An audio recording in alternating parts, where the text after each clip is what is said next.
પાટણ ભાજપના ઉમેદવાર ભરતસિંહ ડાભીના સમર્થનમાં રાધનપુર ખાતે જાહેર સભા યોજાઈ હતી।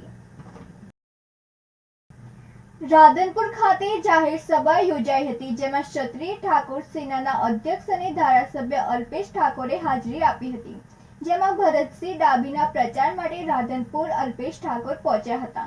સાથે પાટણ જિલ્લાના ભાજપના પ્રમુખ દશરથજી ઠાકોર અને પૂર્વ ધારાસભ્ય નાગરજી ઠાકોર અને જિલ્લા પંચાયતના પ્રમુખ હેતલબેન ઠાકોર, રાધનપુર વિધાનસભાના ધારાસભ્ય લવિંગજી સોલંકી, ભારતીય જનતા પાર્ટીના કાર્યકર્તા અલ્પેશ પટેલ સાથે ભરતસિંહ ડાભી સહિત ભાજપના આગેવાનો ઉપસ્થિત રહ્યા હતા, જેમાં અલ્પેશ ઠાકોરને ફૂલહાર અને પાઘડી પહેરાવી સ્વાગત કર્યું હતું અને ભારતીય જનતા પાર્ટીના ઉમેદવાર ભરતસિંહ ડાભીને વિજય બનાવવા માટે અપીલ કરવામાં આવી હતી। ભરત સથવારા સાથે નંદિની જોશી, સિટી ન્યૂઝ રાધનપુર। પછી સમાજમાં વાળા સુતરા પાડો છો। સમાજમાં હા 100% બધાના અલગ અલગ ગોળ હોય, પણ સમાજને જુદો ના પડવા દેવો જોઈએ। તમે રાજનીતિમાં તમે કોંગ્રેસનું કરો, કોઈ ભારતીય જનતા પાર્ટીનું કરે, પણ મૂળ મુદ્દો એ છે કે સમાજને શું કરવા તમારી સસ્તી રાજનીતિ સસ્તા મત લેવા માટે પ્રયત્ન કરો છો। એટલે મારો સ્પષ્ટ એવી વાત છે કે સમાજને એક રહેવા દો, એક થયો છે, સાચી દિશામાં વર્યો છે, તો તમારા થોડાક ફાયદા માટેથી સમાજને વેરવિખેર કરવાનો પ્રયત્ન। કોંગ્રેસના ઉમેદવાર સદારામ બાપાનો સેવક છું અને ભક્ત છું, આ મુદ્દો લઈને સદારામ બાપાનો તો એક ઠાકોર ભક્ત છે। હું એ સદારામ બાપાનો ભક્ત છું। હું તો બાપાએ જે 70 વર્ષ જે વ્યસન મુક્તિની વાત કરી એ જ વાત લઈને ચાલું। એટલે હું આપને કહું કે સદારામ બાપાનો ભક્ત તો આપણ કોઈ પારકા તો છે નહીં, આ સમાજના દીકરા છે, ભરતસિંહ સમાજના દીકરા છે, બંને ઉમેદવાર સમાજના છે। પરંતુ જે કહ્યું છે ને કે સત્ય ને અસત્ય, એમને મત આપવાનું કારણ હું વારંવાર કહું છું કે કોંગ્રેસને મત કેમ, એનું એક કારણ આપો ને ભારતીય જનતા પાર્ટીને મત કેમ, એના 100 કારણો છે। અમારી જોડે નરેન્દ્ર મોદી છે, અમારી જોડે વિકાસ છે, અમારા જોડે કરેલા કામોનું ભાતું છે અને ગુજરાત અને આ દેશનો કરેલો વિકાસ છે। એટલે હું આપને સ્પષ્ટ કહું, સદારામ બાપા અમારા બધાના પૂજ્ય છે। સદારામ બાપા અમારા વેલનાથ, અમારા ભાતીજી મહારાજ અમારા પૂજ્ય છે અને એ પૂજ્ય છે તો એમનો રાજનીતિ માટે ઉપયોગ ના કરવો। સાબરકાંઠા જિલ્લાના તલોદ તાલુકાના ખેડૂર ગામમાં લગ્ન પ્રસંગમાં આવેલા જાનૈયાઓની કારમાં આગ લાગવાની ઘટના બની હતી। સાબરકાંઠા જિલ્લાના તલોદ તાલુકાના ખેડૂર ગામમાં લગ્ન પ્રસંગમાં આવતી કારમાં આગ લાગી હતી, જેમાં ખેડૂર ગામે આવેલા જાનૈયાઓની કારમાં આગ લાગવાની ઘટના બની હતી। આ આગ કારમાં શોર્ટ સર્કિટથી લાગતા અફરાતફરી મચી ગઈ હતી, જેમાં કારની નીચે આગની જ્વાળાઓ જોવા મળતા કારની ટોળાઓએ ભેગા થઈને અને જાનૈયાઓએ સળગતી કારને પલટાવી દીધી હતી। ત્યારબાદ પાણીનો મારો ચલાવીને આગ કાબૂમાં લીધી હતી। સુરેશ થોરી સાથે નંદિની જોશી, સિટી ન્યૂઝ તલોદ। સાંતલપુર તાલુકાના કોરડા ગામ ખાતે ક્ષત્રિય ઠાકોર સમાજના ચોથા સમૂહ લગ્ન યોજાયા હતા। પાટણ જિલ્લાના સાંતલપુર તાલુકાના કોરડા ગામ ખાતે ક્ષત્રિય ઠાકોર સમાજના ચોથા સમૂહ લગ્ન યોજાયા હતા, જેમાં 48 યુગલોએ પ્રભુતામાં પગલાં પાડ્યા હતા। આ પ્રસંગે સાંતલપુર તાલુકાના ક્ષત્રિય ઠાકોર સમાજના પ્રમુખ ઠાકોર લેબાજી દાનસંઘજી અને અન્ય મહાનુભાવો દ્વારા સમૂહ લગ્નનું સરસ મજાનું આયોજન કરવામાં આવ્યું હતું। કોરડા ગામે ચોથા સમૂહ લગ્નમાં ઠાકોર સમાજની 48 નવ દંપતી દીકરીઓને આજના પ્રસંગે એમનું નિરોગી જીવન અને સુખી રહે એવી ભગવાન માતાજીને અને પીપળેશ્વર મહાદેવને પ્રાર્થના કરીએ છીએ। અને સાંતલપુર તાલુકાના ઠાકોર સમાજમાં ગામે ગામ ખૂબ એવો ફાળો મળ્યો છે અને ઠાકોર સમાજમાં આવા દાનવીર થકી આવા મોટા કાર્યક્રમ થાય અને કાર્યક્રમ આજે ઠાકોર સમાજના આગેવાન દ્વારા રંગે ચંગે પાર પાડ્યો એ બદલ હું ભગવાન માતાજીને પ્રાર્થના કરું છું અને આવતી સાલ પણ અમને આવો પ્રસંગ થાય એવી। આ પ્રસંગે રાધનપુર વિધાનસભાના ધારાસભ્ય લવિંગજી સોલંકી, પાટણ લોકસભાના કોંગ્રેસના ઉમેદવાર ચંદનજી ઠાકોર, પાટણ લોકસભાના ભારતીય જનતા પાર્ટીના ઉમેદવાર ભરતસિંહ ડાભી ઠાકોર, ધારાસિંહજી ડાયાજી, સામાજિક આગેવાન બાબુજી ઠાકોર રામપુરા, ડોક્ટર ઠાકોર સુરેશભાઈ, ચમનજી ઠાકોર, ઠાકોર પ્રદીપજી માધાજી, મગનજી ઠાકોર કોરડા, ડોક્ટર ગોવિંદજી ઠાકોર, દિનેશજી ઠાકોર, રોહિતજી ઠાકોર અને અન્ય મહાનુભાવોની ઉપસ્થિતિમાં પાટણ જિલ્લાના સાંતલપુર તાલુકાના કોડા ગામ ખાતે ચોથો સમૂહ લગ્ન 2024માં યોજાયો હતો, જેમાં 48 યુગલોએ પ્રભુત્વમાં પગલાં માંડ્યા હતા. ભરત સથવારા સાથે નંદિની જોશી, સિટી ન્યૂઝ સાંતલપુર.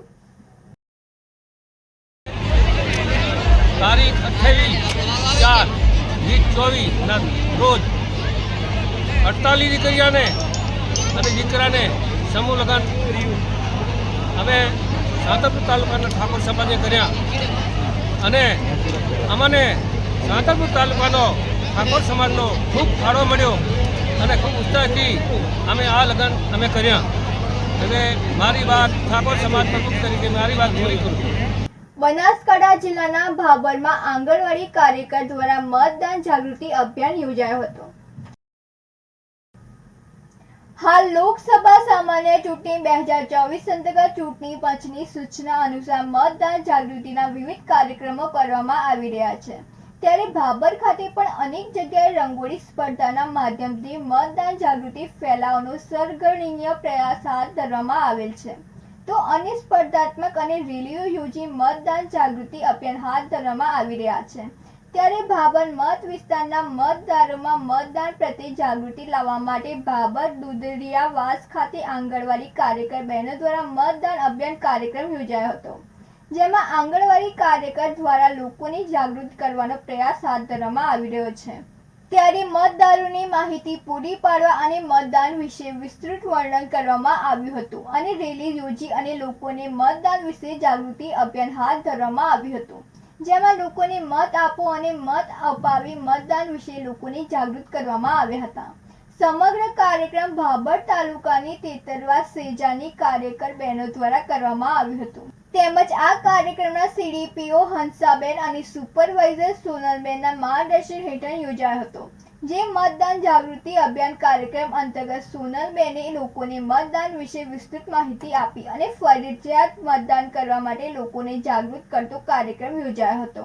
સંપૂર્ણ મતદાન વિશેની જાણકારી સાથે અને 18 વર્ષના લોકોને ફરજિયાત મતદાન કરવું જોઈએ, જેને લઈને લોકોને જાગૃત કરવાનો પ્રયાસ હાથ ધરવામાં આવ્યો હતો. ગિરીશ જોશી સાથે નંદિની જોશી, સિટી ન્યૂઝ ભાભર. ભાભર ગામ, બનાસકાંઠાના ભાભર ગામમાં આજ રોજ અમે આંગણવાડીના ખેતરવાર વિસ્તારમાં અમારા દરેક લાભાર્થીને ભેગા કરી અને મત જાગૃતિ વિશેનો પ્રોગ્રામ કરવામાં આવ્યો. એમાં લોકોને મતદાન આપવા માટે જાગૃત કરવામાં આવ્યા અને એ લોકોને 18 વર્ષ જેને થયા હોય એમને તો ફરજિયાત પોતાનું ચૂંટણી કાર્ડ કઢાવી અને મતદાન કરવું જરૂરી છે એ વિશે માર્ગદર્શન આપ્યું અને દરેકે ઘરનું કામ મૂકીને પણ વોટિંગ કરવા જવું જોઈએ એ વિશે સમજ આપી. જો બકા કામ તો પછી થશે પણ વોટિંગ તો જરૂરી છે. લોકતંત્રનો છે પોકાર, ના ખોશો મતદાનનો અધિકાર.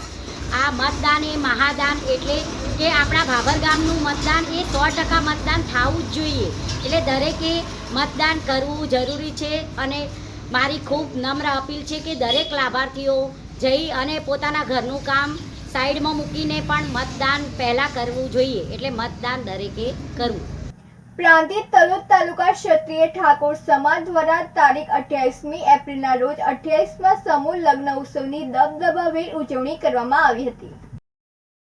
પ્રાંતિજ તાલુકાના માંગરોલી ગામ મુકામે ક્ષત્રિય સમાજની વિશાળવાડીમાં પ્રાંતિજ તલોદ તાલુકા ઠાકોર સમાજના 28મા સમૂહ લગ્ન ઉત્સવની ઉજવણી ખૂબ જ ધામધૂમથી કરવામાં આવી હતી. આ સમૂહ લગ્ન ઉત્સવમાં 84 નવદંપતીઓએ પ્રભુત્વમાં પગલાં પાડીને લગ્ન ગ્રંથિથી જોડાયા હતા. આ પ્રસંગે સાબરકાંઠા સીટના સાંસદના ઉમેદવાર શોભનાબેન બારૈયાની વિશિષ્ટ ઉપસ્થિતિ રહી હતી. તેમનું સમાજ વતીથી ભવ્ય સ્વાગત કરવામાં આવ્યું હતું. સમૂહ લગ્ન ઉત્સવ કમિટીના હોદ્દેદારો જયસિંહ ચૌહાણ, ગજેન્દ્રસિંહ પરમાર, મહેન્દ્રસિંહ બારૈયા તથા ઉપસ્થિત સંતો મહંતોનું ભવ્ય સન્માન કર્યું હતું.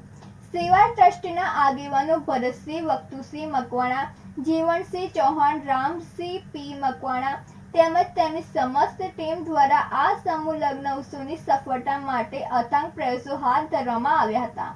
આ પ્રસંગે લગ્ન ઉત્સવમાં દાન આપનાર દાતાઓનું પણ ભવ્ય સ્વાગત કરવામાં આવ્યું હતું. રોકડ રકમ કે ભેટ સોગાદો દાનમાં આપનાર દાતાઓનો સમાજ વતીથી આભાર માનવામાં આવ્યો હતો. દરેક વરઘોડિયાઓને એટલે કે નવ દંપતીઓને તિજોરી, પેટી, પલંગ, વાસણો તેમજ ઘર વખરી અને રાજ રચીલા ભેટ સ્વરૂપે આપીને તેમજ કન્યાદાન આપીને દાતાઓએ દાનની વર્ષા વરસાવી હતી. આવતી સાલ માટે પણ કેટલાક દાતાઓએ દાન અર્પણ કરવાની જાહેરાતને સમાજના લોકોએ વધાવી લીધી હતી. લોકસભાના ઉમેદવાર શોભનાબેન બારૈયાની સાથે પ્રાંતિજ તાલુકા પંચાયતના પ્રમુખ પ્રદીપસિંહ રાઠોડનું પણ ભવ્ય સન્માન કરવામાં આવ્યું હતું. ક્ષત્રિય સમાજ સેવા ટ્રસ્ટના સભ્યો અને દાતાઓના સાથ અને આર્થિક સહયોગથી સમસ્ત સમૂહ લગ્ન ઉત્સવ દીપી ઉઠ્યો હતો. ઠાકોર સમાજના આ ભવ્ય લગ્ન ઉત્સવના કારણે અન્ય સમાજના લોકોને પણ પ્રેરણા મળી હતી. ભવ્ય સામિયાણામાં જ્યાં નજર કરો ત્યાં માનવ મહેરામણ ઉમટી પડ્યું હતું. વર વધુઓને સંતો, મહંતો અને સમાજના આગેવાનોએ આશીર્વાદ પાઠવ્યા હતા. આગામી તારીખ 7મી મેના રોજ યોજાનાર લોકસભાની ચૂંટણીમાં દરેક મતદાતાઓને મતદાન અચૂક કરવા અપીલ કરવામાં આવી હતી. રતિલા ટેકવાણી સાથે નંદિની જોશી, સિટી ન્યૂઝ પ્રાંતિજ. સાબરકાંઠા અરવલ્લી લોકસભા ભાજપના ઉમેદવાર શોભનાબેન બારૈયાના સમર્થનમાં ભારતીય જનતા પક્ષ કિસાન મોરચા સાબરકાંઠા જિલ્લા દ્વારા ગત રોજ તલોદ મુકામે 3000 કિસાનોની ઉપસ્થિતિવાળું વિશાળ કિસાન સંમેલન યોજાયું હતું. સાબરકાંઠા અરવલ્લી લોકસભાના ઉમેદવાર શોભનાબેન મહેન્દ્રસિંહ બારૈયાના સમર્થનમાં ભારતીય જનતા પક્ષ કિસાન મોરચા સાબરકાંઠા જિલ્લા દ્વારા ગત રોજ તલોદ મુકામે 3000 કિસાનોની ઉપસ્થિતિવાળું વિશાળ કિસાન સંમેલન ગુજરાત સરકારના પૂર્વ ઉપ મુખ્યમંત્રી માનનીય નીતિનભાઈ પટેલ સાહેબની અધ્યક્ષસ્થાને યોજાયું હતું. જેમાં શોભનાબેન મહેન્દ્રસિંહ બારૈયાએ ઉપસ્થિત રહી ચૂંટણી પ્રચાર સભામાં પ્રવચન કર્યું હતું. આ સભામાં ભારતીય જનતા પાર્ટીના કિસાન મોરચાના રાષ્ટ્રીય મહામંત્રી બાબુભાઈ જેબલિયા, ગુજરાત કિસાન મોરચાના અધ્યક્ષ હિતેશભાઈ પટેલ, દીપસિંહ રાઠોડ, ધારાસભ્ય ગજેન્દ્રસિંહ પરમાર, વીડી ઝાલા, પૂર્વ મંત્રી જયસિંહ ચૌહાણ, સાબર ડેરીના ચેરમેન શામળભાઈ પટેલ, સાબરકાંઠા જિલ્લા ભાજપ પ્રમુખ કનુભાઈ પટેલ, જિલ્લા મહામંત્રી મહેન્દ્રસિંહ રેવર, વિસ્તારક નરેન્દ્રસિંહ સોઢા, જિલ્લા પંચાયત પ્રમુખ ભારતીબેન પટેલ, કિસાન મોરચા પ્રદેશ ઉપપ્રમુખ પ્રકાશભાઈ પટેલ, પૂર્વ ધારાસભ્ય મહેન્દ્રસિંહ બારૈયા, વિવિધ મોરચાના પ્રમુખો, મહામંત્રીઓ, ઉપપ્રમુખો સહિત અનેક હોદ્દેદારો અને કાર્યકરો ઉપસ્થિત રહ્યા હતા. રતિલા ટેકવાણી સાથે નંદિની જોશી, સિટી ન્યૂઝ તલોદ.